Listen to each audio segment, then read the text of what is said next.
पतरस दी पहली पत्री अध्याय 1। लिखतन पतरस ਜਿਹੜਾ ਯਿਸੂ ਮਸੀਹ ਦਾ ਰਸੂਲ ਹਾਂ, ਅੱਗੇ ਜੋਗ ਉਹਨਾਂ ਪਰਦੇਸੀਆਂ ਨੂੰ ਜੋ ਪੰਤੂਸ, ਗਲਾਤੀਆ, ਕਪਦੋਕੀਆ, ਅਸੀਆ ਅਤੇ ਬਿਥੂਨੀਆ ਵਿੱਚ ਖਿੰਡੇ ਹੋਏ ਹਨ, ਜਿਹੜੇ ਪਿਤਾ ਪਰਮੇਸ਼ਰ ਦੇ ਅਗੇਤਰੇ ਗਿਆਨ ਦੇ ਅਨੁਸਾਰ ਆਤਮਾ ਤੋਂ ਪਵਿੱਤਰ ਹੋਣ ਨਾਲ ਚੁਣੇ ਹੋਏ ਹਨ, ਭਈ ਆਗਿਆਕਾਰ ਹੋਣ ਅਤੇ ਯਿਸੂ ਮਸੀਹ ਦਾ ਲਹੂ ਉਹਨਾਂ ਉੱਤੇ ਛਿੜਕਿਆ ਜਾਵੇ। ਤੁਹਾਡੇ ਲਈ ਕਿਰਪਾ ਅਤੇ ਸ਼ਾਂਤੀ ਵੱਧ ਤੋਂ ਵੱਧ ਹੁੰਦੀ ਜਾਵੇ। ਮੁਬਾਰਕ ਹੈ ਸਾਡੇ ਪ੍ਰਭੂ ਯਿਸੂ ਮਸੀਹ ਦਾ ਪਰਮੇਸ਼ਰ ਅਤੇ ਜਿਹਨੇ ਆਪਣੀ ਅੱਤ ਦਇਆ ਦੇ ਅਨੁਸਾਰ ਯਿਸੂ ਮਸੀਹ ਦੇ ਮੁਰਦਿਆਂ ਵਿੱਚੋਂ ਜੀ ਉੱਠਣ ਦੇ ਕਾਰਨ ਸਾਨੂੰ ਜਿਉਣ ਦੀ ਆਸ ਲਈ ਨਵੇਂ ਸਿਰੋਂ ਜਨਮ ਦਿੱਤਾ, ਅਰਥਾਤ ਉਸ ਅਵਨਾਸੀ, ਨਿਰਮਲ ਅਤੇ ਨਾ ਕਮਲਾਉਣ ਵਾਲੇ ਅਧਿਕਾਰ ਲਈ ਜੋ ਸੁਰਗ ਵਿੱਚ ਤੁਹਾਡੇ ਲਈ ਧਰਿਆ ਹੋਇਆ ਹੈ, ਜਿਹੜੇ ਨਿਚਾ ਦੇ ਰਾਹੀਂ ਪਰਮੇਸ਼ਰ ਦੀ ਸਮਰਥਾ ਨਾਲ ਉਸ ਮੁਕਤੀ ਨੂੰ ਪ੍ਰਾਪਤ ਹੋਣ ਲਈ ਜੋ ਅੰਤ ਦੇ ਸਮੇਂ ਪ੍ਰਗਟ ਹੋਣ ਵਾਲੀ ਹੈ ਬਚਾਏ ਰਹਿੰਦੇ ਹੋ। ਇਹਦੇ ਵਿੱਚ ਤੁਸੀਂ ਵੱਡਾ ਆਨੰਦ ਕਰਦੇ ਹੋ, ਭਾਵੇਂ ਹੁਣ ਥੋੜ੍ਹਾ ਕੁ ਚਿਰ ਜੇਕਰ ਲੋੜੀਂਦਾ ਹੋਵੇ ਤਾਂ ਭਾਂਤ ਭਾਂਤ ਦੇ ਪਰਤਾਵਿਆਂ ਨਾਲ ਦੁਖੀ ਹੋਏ ਹੋ, ਤਾਂ ਜੋ ਤੁਹਾਡੀ ਪਰਖੀ ਹੋਈ ਨੇਚਾ, ਜਿਹੜੀ ਨਾਸ ਹੋਣ ਵਾਲੇ ਸੋਨੇ ਨਾਲੋਂ ਭਾਵੇਂ ਉਹ ਅੱਗ ਵਿੱਚ ਤਾਇਆ ਵੀ ਜਾਵੇ, ਅਤ ਭਾਰੇ ਮੁੱਲ ਦੀ ਹੈ, ਯਿਸੂ ਮਸੀਹ ਦੇ ਪ੍ਰਗਟ ਹੋਣ ਦੇ ਸਮੇਂ ਉਸਤਤ, ਮਹਿਮਾ ਅਤੇ ਆਦਰ ਦੇ ਯੋਗ ਨਿਕਲੋ, ਜਿਹਦੇ ਨਾਲ ਬਿਨ ਦੇਖੇ ਤੁਸੀਂ ਪ੍ਰੇਮ ਰੱਖਦੇ ਹੋ ਅਤੇ ਭਾਵੇਂ ਹੁਣ ਉਹਨੂੰ ਨਹੀਂ ਵੇਖਦੇ ਤਾਂ ਵੀ ਉਸ ਉੱਤੇ ਨੀਚਾ ਕਰਕੇ ਐਡਾ ਆਨੰਦ ਕਰਦੇ ਹੋ ਜੋ ਵਰਣਨ ਤੋਂ ਬਾਹਰ ਅਤੇ ਤੇਜ ਨਾਲ ਭਰਪੂਰ ਹੈ, ਅਤੇ ਆਪਣੀ ਨੀਚਾ ਦਾ ਫਲ ਅਰਥਾਤ ਜਾਨਾਂ ਦੀ ਮੁਕਤੀ ਪ੍ਰਾਪਤ ਕਰਦੇ ਹੋ। ਇਸੇ ਮੁਕਤੀ ਦੇ ਵਿਖੇ ਉਹਨਾਂ ਨਬੀਆਂ ਨੇ ਵੱਡੀ ਭਾਲ ਅਤੇ ਖੋਜ ਵਿਚਾਰ ਕੀਤੀ, ਜਿਨ੍ਹਾਂ ਉਸ ਕਿਰਪਾ ਦੇ ਵਿਖੇ ਜੋ ਤੁਹਾਡੇ ਉੱਤੇ ਹੋਣ ਵਾਲੇ ਸੀ ਅਗਮ ਵਾਕ ਕੀਤਾ, ਅਤੇ ਉਹ ਇਹ ਖੋਜ ਵਿਚਾਰ ਕਰਦੇ ਸਨ ਭਈ ਮਸੀਹ ਦਾ ਆਤਮਾ ਜਿਹੜਾ ਉਹਨਾਂ ਵਿੱਚ ਸੀ, ਜਦ ਮਸੀਹ ਦੀਆਂ ਦੁੱਖਾਂ ਦੇ ਅਤੇ ਉਹਨਾਂ ਦੇ ਪਿੱਛੋਂ ਦੀ ਮਹਿਮਾ ਦੇ ਵਿਖੇ ਅੱਗੋਂ ਹੀ ਸਾਖੀ ਦਿੰਦਾ ਸੀ, ਤਦ ਉਹ ਕਿਹੜੇ ਅਥਵਾ ਕਿਹੋ ਜਿਹੇ ਸਮੇਂ ਦਾ ਪਤਾ ਦਿੰਦਾ ਸੀ। ਸੋ ਉਹਨਾਂ ਉੱਤੇ ਇਹ ਪ੍ਰਗਟ ਕੀਤਾ ਗਿਆ ਭਈ ਉਹ ਆਪਣੀ ਨਹੀਂ ਸਗੋਂ ਤੁਹਾਡੀ ਸੇਵਾ ਲਈ ਉਹ ਗੱਲਾਂ ਆਖਦੇ ਹਨ, ਜਿਨ੍ਹਾਂ ਦੀ ਖਬਰ ਹੁਣ ਤੁਹਾਨੂੰ ਉਹਨਾਂ ਦੇ ਰਾਹੀਂ ਮਿਲੀ, ਜਿਨ੍ਹਾਂ ਪਵਿੱਤਰ ਆਤਮਾ ਨਾਲ ਜੋ ਸੁਰਗੋਂ ਘੱਲਿਆ ਗਿਆ ਤੁਹਾਨੂੰ ਖੁਸ਼ਖਬਰੀ ਸੁਣਾਈ, ਅਤੇ ਦੂਤ ਵੱਡੀ ਚਾਹ ਨਾਲ ਇਹਨਾਂ ਗੱਲਾਂ ਨੂੰ ਮਾਲੂਮ ਕਰਨਾ ਚਾਹੁੰਦੇ ਹਨ। ਇਸ ਲਈ ਤੁਸੀਂ ਆਪਣੀ ਬੁੱਧ ਦਾ ਲੱਕ ਬੰਨ੍ਹ ਕੇ ਸੁਚੇਤ ਰਹੋ ਅਤੇ ਉਸ ਕਿਰਪਾ ਦੀ ਪੂਰੀ ਆਸ ਰੱਖੋ ਜਿਹੜੀ ਮਸੀਹ ਯਿਸੂ ਦੇ ਪ੍ਰਕਾਸ਼ ਹੋਣ ਦੇ ਸਮੇਂ ਤੁਹਾਡੇ ਉੱਤੇ ਹੋਣ ਵਾਲੀ ਹੈ, ਅਤੇ ਆਗਿਆਕਾਰ ਬੱਚਿਆਂ ਵਾਂਗੂ ਆਪਣੀ ਅਗਿਆਨਤਾ ਦੇ ਪਹਿਲੇ ਸਮੇਂ ਦੀਆਂ ਕਾਮਨਾ ਦੇ ਸਰੂਪ ਜਿਹੇ ਨਾ ਬਣੋ, ਸਗੋਂ ਜਿਵੇਂ ਤੁਹਾਡਾ ਸੱਦਣ ਵਾਲਾ ਪਵਿੱਤਰ ਹੈ, ਤੁਸੀਂ ਆਪ ਵੀ ਤਿਵੇਂ ਹੀ ਆਪਣੀ ਸਾਰੀ ਚਾਲ ਵਿੱਚ ਪਵਿੱਤਰ ਬਣੋ, ਕਿਉਂ ਜੋ ਇਹ ਲਿਖਿਆ ਹੋਇਆ ਹੈ ਭਈ ਤੁਸੀਂ ਪਵਿੱਤਰ ਬਣੋ, ਇਸ ਲਈ ਜੋ ਮੈਂ ਪਵਿੱਤਰ ਹਾਂ।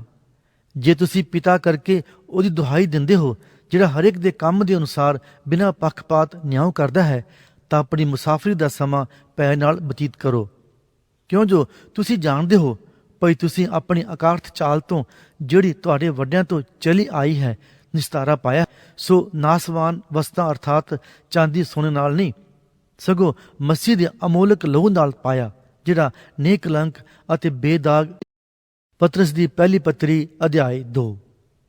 ਇਸ ਕਾਰਨ ਤੁਸੀਂ ਸਾਰੀ ਬਦੀ, ਸਾਰਾ ਛਲ, ਕਪਟ, ਖਾਰ ਅਤੇ ਸਾਰੀਆਂ ਚੁਗਲੀਆਂ ਨੂੰ ਛੱਡ ਕੇ ਨਵਿਆਂ ਜੰਮਿਆਂ ਹੋਇਆਂ ਬੱਚਿਆਂ ਵਾਂਗਰ ਆਤਮਿਕ ਅਤੇ ਖਾਲਸ ਦੁੱਧ ਦੀ ਲੋਚ ਕਰੋ, ਭਈ ਤੁਸੀਂ ਉਸ ਨਾਲ ਮੁਕਤੀ ਲਈ ਵੱਧਦੇ ਜਾਓ। ਜੇਕਰ ਤਾਂ ਤੁਸੀਂ ਸਵਾਦ ਚੱਖ ਕੇ ਵੇਖਿਆ ਭਈ ਪ੍ਰਭੂ ਕਿਰਪਾਲੂ ਹੈ, ਜਿਹਦੇ ਕੋਲ ਤੁਸੀਂ ਆਏ ਹੋਏ ਜਾਣੋ, ਇੱਕ ਜਿਉਂਦੇ ਪੱਥਰ ਕੋਲ, ਜਿਹੜਾ ਮਨੁੱਖਾਂ ਕੋਲੋਂ ਤਾਂ ਰੱਦਿਆ ਗਿਆ ਪਰੰਤੂ ਪਰਮੇਸ਼ਰ ਦੇ ਭਾਣੇ ਚੁਣਿਆ ਹੋਇਆ ਅਤੇ ਅਮੋਲਕ ਹੈ।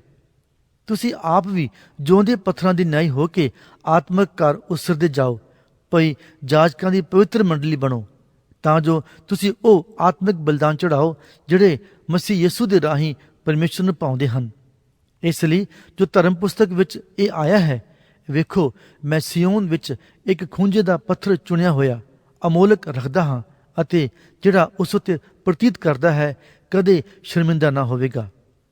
ਸੋ ਉਹ ਤੁਹਾਡੇ ਲਈ ਜਿਹੜੇ ਨੇਚਾ ਕਰਦੇ ਹੋ ਅਮੋਲਕ ਹੈ, ਪਰ ਜਿਹੜੇ ਨੇਚਾ ਨਹੀਂ ਕਰਦੇ, ਜਿਸ ਪੱਥਰ ਨੂੰ ਰਾਜਾ ਨੇ ਰੱਦਿਆ, ਸੋਈ ਖੂੰਜੇ ਦਾ ਸਿਰਾ ਹੋ ਗਿਆ ਅਤੇ ਠੋਕਰ ਦਾ ਪੱਥਰ ਅਤੇ ਠੇਡੇ ਖਾਂਦੀ ਚਟਾਨ। ਉਹ ਅਨਾਗਿਆਕਾਰ ਹੋ ਕੇ ਬਚਨ ਤੋਂ ਠੋਕਰ ਖਾਂਦੇ ਹਨ, ਜਿਹਦੇ ਲਈ ਉਹ ਠਹਿਰਾਏ ਵੀ ਗਏ ਸਨ, ਪਰ ਤੁਸੀਂ ਚੁਣਿਆ ਹੋਇਆ ਵੰਸ਼, ਜਾਜਕਾਂ ਦੀ ਸ਼ਾਹੀ ਮੰਡਲੀ, ਪਵਿੱਤਰ ਕੌਮ, ਪਰਮੇਸ਼ਰ ਦੀ ਖਾਸ ਪਰਜਾ ਹੋ, ਭਈ ਤੁਸੀਂ ਉਹਦਿਆਂ ਗੁਣਾਂ ਦਾ ਪ੍ਰਚਾਰ ਕਰੋ, ਜਿਨੇ ਤੁਹਾਨੂੰ ਹਨੇਰੇ ਤੋਂ ਆਪਣੇ ਅਚਰਜ ਚਾਨਣ ਵਿੱਚ ਸੱਦ ਲਿਆ। ਤੁਸੀਂ ਤਾਂ ਅੱਗੇ ਪਰਜਾ ਹੀ ਨਹੀਂ ਸੋ, ਪਰ ਹੁਣ ਪਰਮੇਸ਼ਰ ਦੀ ਪਰਜਾ ਹੋ ਗਏ ਹੋ। ਤੁਸਾਂ ਉੱਤੇ ਰਹਿਮ ਨਾ ਹੋਇਆ, ਪਰ ਹੁਣ ਰਹਿਮ ਹੋਇਆ ਹੈ। ਹੇ ਪਿਆਰਿਓ, ਮੈਂ ਤੁਹਾਡੇ ਅੱਗੇ ਬੇਨਤੀ ਕਰਦਾ ਹਾਂ, ਭਈ ਤੁਸੀਂ ਪਰਦੇਸੀ ਅਤੇ ਮੁਸਾਫਰ ਹੋ ਕੇ ਸਰੀਰਕ ਕਾਮਨਾ ਤੋਂ ਪਰੇ ਰਹੋ, ਜਿਹੜੀਆਂ ਜਾਨ ਨਾਲ ਲੜਦੀਆਂ ਹਨ, ਅਤੇ ਪਰਾਈਆਂ ਕੌਮਾਂ ਵਿੱਚ ਆਪਣੀ ਚਾਲ ਨੇਕ ਰੱਖੋ, ਭਈ ਜਿਸ ਗੱਲ ਵਿੱਚ ਉਹ ਤੁਹਾਨੂੰ ਬੁਰਿਆਰ ਜਾਣ ਕੇ ਤੁਹਾਡੇ ਵਿਰੁੱਧ ਬੋਲਦੇ ਹਨ, ਉਹ ਤੁਹਾਡੇ ਸ਼ੁਭ ਕਰਮਾਂ ਦੇ ਕਾਰਨ ਜਿਹੜੇ ਵੇਖਦੇ ਹਨ, ਉਸ ਦਿਨ ਜਦ ਉਹਨਾਂ ਉੱਤੇ ਦਇਆ ਦ੍ਰਿਸ਼ਟੀ ਹੋਵੇ, ਪ੍ਰਭੂ ਦੀ ਵਡਿਆਈ ਕਰਨ। ਤੁਸੀਂ ਪ੍ਰਭੂ ਦੇ ਨਿਮਿਤ ਮਨੁੱਖ ਦੇ ਹਰੇਕ ਪ੍ਰਬੰਧ ਦੇ ਅਧੀਨ ਹੋਵੋ, ਭਾਵੇਂ ਪਾਤਸ਼ਾਹ ਦੇ ਇਸ ਲਈ ਜੋ ਉਹ ਸਭਨਾਂ ਤੋਂ ਵੱਡਾ ਹੈ, ਭਾਵੇਂ ਹਾਕਮਾਂ ਦੇ ਇਸ ਲਈ ਜੋ ਉਹ ਉਸਦੇ ਘੱਲੇ ਹੋਏ ਹਨ, ਭਈ ਕੁਕਰਮੀਆਂ ਨੂੰ ਸਜ਼ਾ ਦੇਣ ਅਤੇ ਸੁਕਰਮੀਆਂ ਦੀ ਸੋਭਾ ਕਰਨ।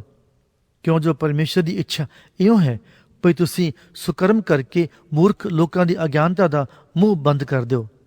ਤੁਸੀਂ ਆਜ਼ਾਦ ਹੋ ਕੇ ਆਪਣੀ ਆਜ਼ਾਦੀ ਨੂੰ ਬੁਰਾਈ ਦਾ ਪਰਦਾ ਨਾ ਬਣਾਓ, ਸਗੋਂ ਆਪਣੇ ਆਪ ਨੂੰ ਪਰਮੇਸ਼ਰ ਦੇ ਗੁਲਾਮ ਜਾਣੋ।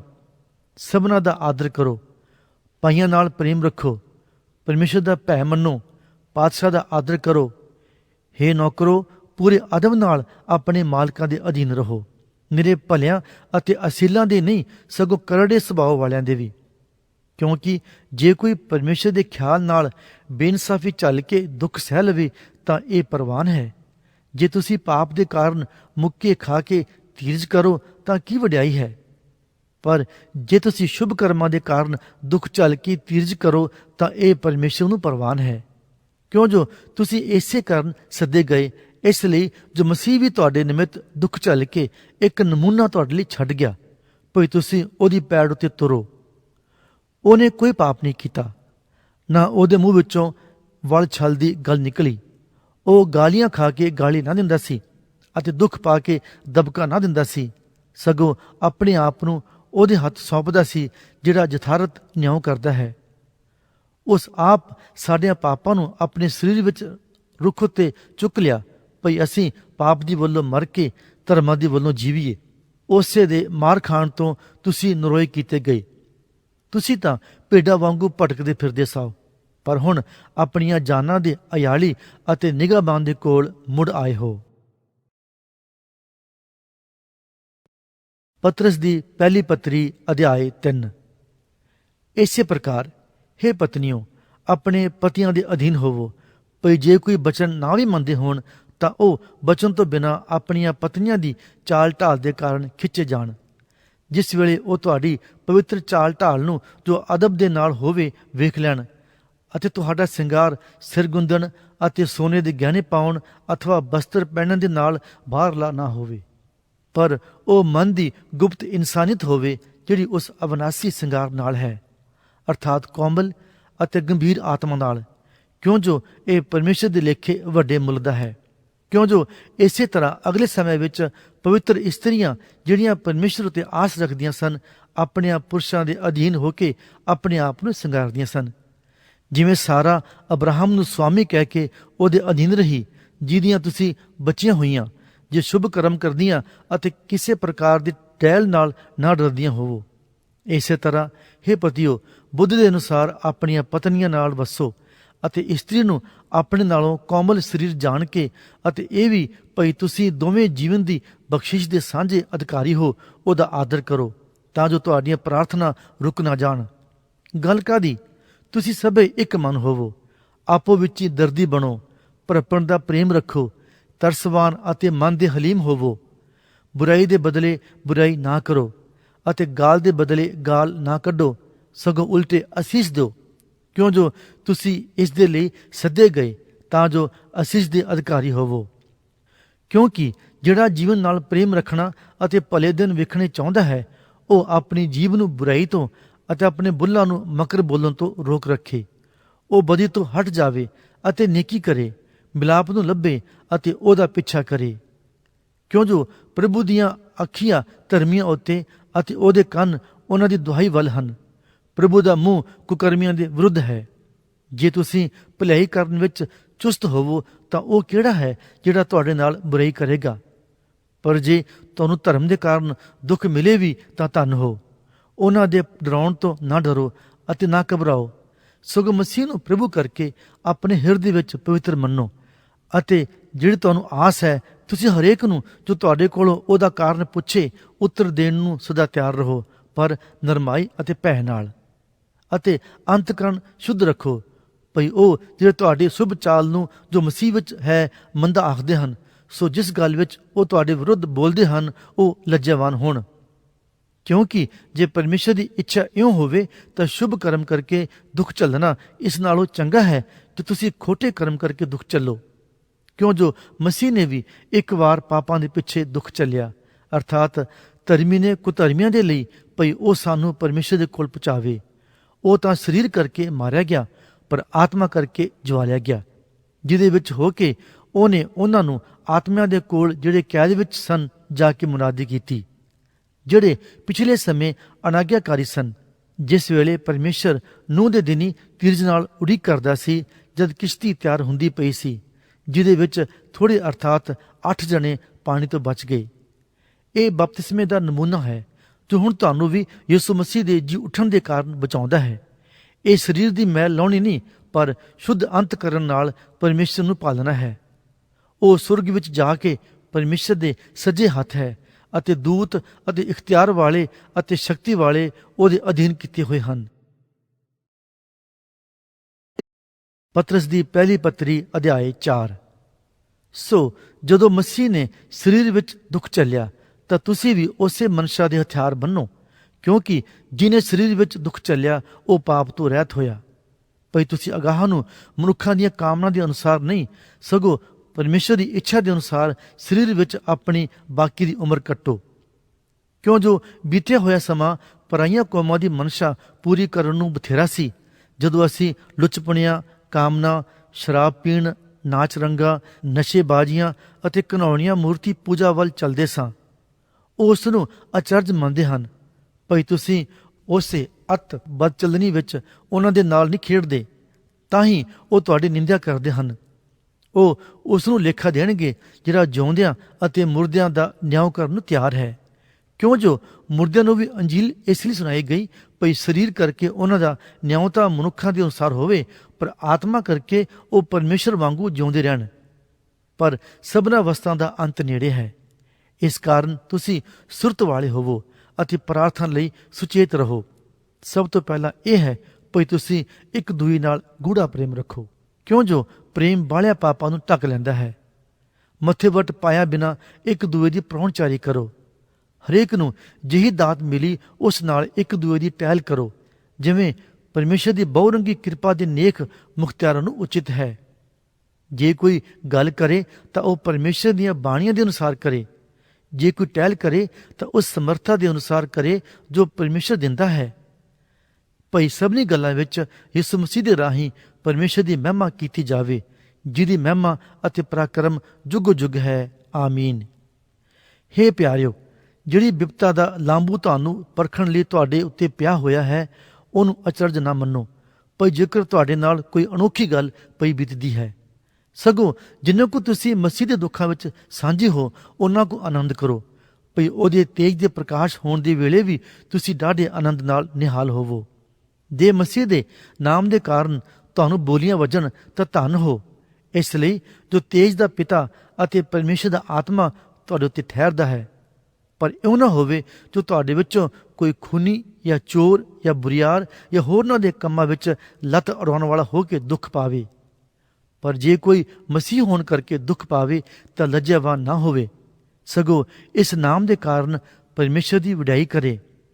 ਕਿਉਂ ਜੋ ਸਮਾਂ ਆ ਪਹੁੰਚਾ, ਭਈ ਪਰਮੇਸ਼ਰ ਦੇ ਘਰੋਂ ਨਿਆਂ ਸ਼ੁਰੂ ਹੋਵੇ, ਅਤੇ ਜੇ ਉਹ ਪਹਿਲਾਂ ਸਾਥੋਂ ਸ਼ੁਰੂ ਹੋਵੇ ਤਾਂ ਉਹਨਾਂ ਦਾ ਅੰਤ ਕੀ ਹੋਵੇਗਾ, ਜਿਹੜੇ ਪਰਮੇਸ਼ਰ ਦੀ ਖੁਸ਼ਖਬਰੀ ਨੂੰ ਨਹੀਂ ਮੰਨਦੇ। ਜੇ ਧਰਮੀ ਮਰ ਮਰ ਕੇ ਬਚਦਾ ਹੈ ਤਾਂ ਭਗਤੀਹੀਣ ਅਤੇ ਪਾਪੀ ਦਾ ਕੀ ਠਿਕਾਣਾ। ਉਪਰੰਤ ਜਿਹੜੇ ਪਰਮੇਸ਼ਰ ਦੀ ਇੱਛਾ ਦੇ ਅਨੁਸਾਰ ਦੁੱਖ ਭੋਗਦੇ ਹਨ, ਉਹ ਸ਼ੁਭ ਕਰਮ ਕਰਦੇ ਹੋਏ ਆਪਣੀਆਂ ਜਾਨਾਂ ਨੂੰ ਉਸ ਵਫਾਦਾਰ ਕਰਤਾਰ ਨੂੰ ਸੌਂਪ ਦੇਣ। ਪਤਰਸ ਦੀ ਪਹਿਲੀ ਪੱਤਰੀ ਅਧਿਆਇ 5।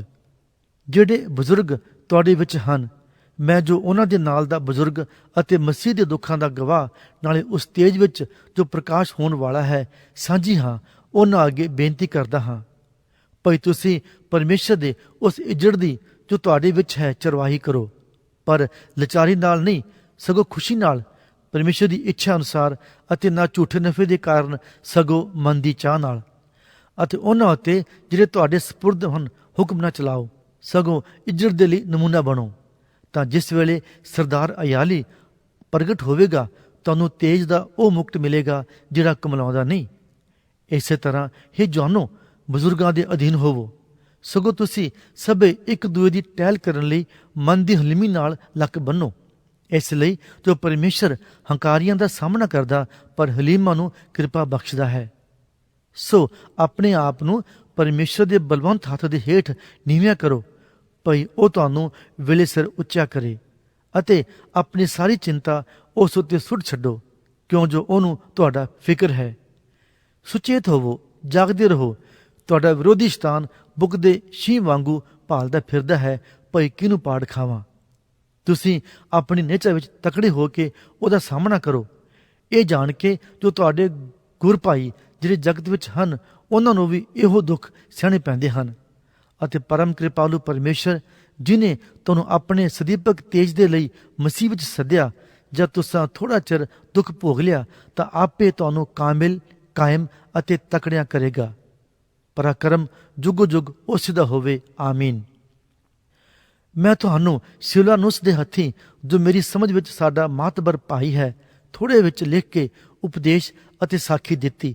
ਭਾਈ ਪਰਮੇਸ਼ਰ ਦੀ ਸੱਚੀ ਕਿਰਪਾ ਇਹ ਹੈ, ਉਹਦੇ ਉੱਤੇ ਤੁਸੀਂ ਖਲੋਤੇ ਰਹੋ। ਬਾਬਲ ਵਿੱਚ ਜਿਹੜੀ ਤੁਹਾਡੇ ਨਾਲ ਦੀ ਚੁਣੀ ਹੋਈ ਹੈ, ਉਹ ਅਤੇ ਮੇਰਾ ਪੁੱਤਰ ਮਰਕੁਸ ਤੁਹਾਡੀ ਸੁੱਖ ਸਾਂਦ ਪੁੱਛਦੇ ਹਨ। ਤੁਸੀਂ ਪ੍ਰੇਮ ਨਾਲ ਇੱਕ ਦੂਏ ਨੂੰ ਚੁੰਮ ਕੇ ਸੁੱਖ ਸਾਂਦ ਪੁੱਛੋ। ਤੁਹਾਨੂੰ ਸਭਨਾਂ ਨੂੰ ਜਿਹੜੇ ਮਸੀਹ ਵਿੱਚ ਹੋ, ਸ਼ਾਂਤੀ ਹੁੰਦੀ ਰਹੇ।